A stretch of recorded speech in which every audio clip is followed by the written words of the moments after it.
$525 million, that's peanuts for you. Saudi Arabia's Crown Prince Mohammed bin Salman on a coast-to-coast tour of the United States.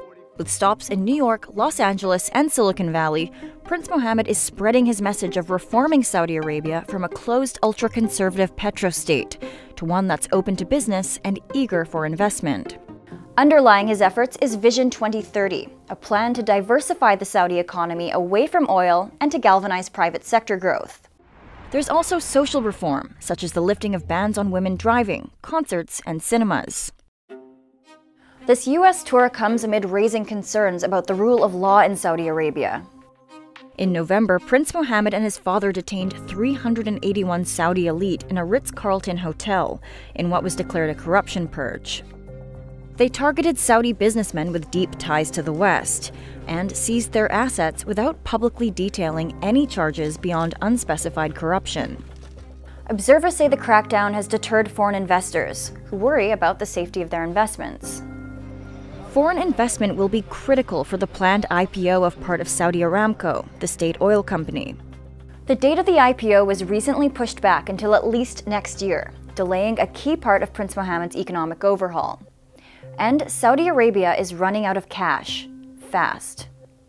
In 2015, the International Monetary Fund warned that the country could have only 5 years of financial assets remaining, due in large part to the fall in oil prices.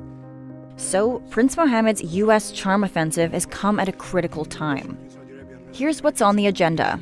We are the oldest ally of the rest of America and the Middle East. Right.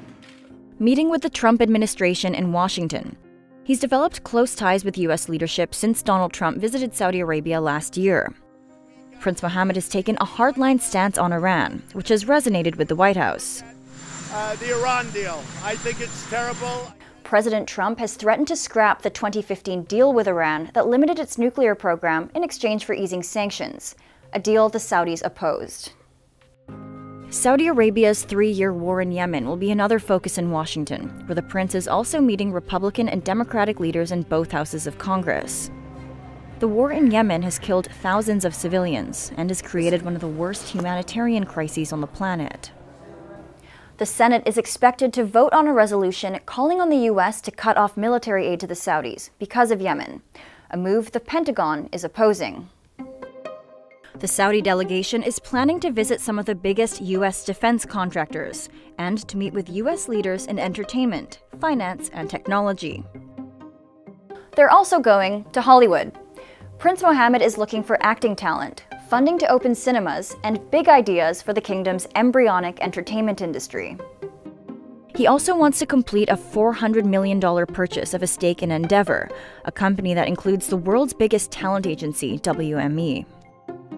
The purchase gives Saudi Arabia a slice of power in Hollywood and solidifies a relationship with the firm's politically connected chief, Ari Emanuel, who once represented President Donald Trump.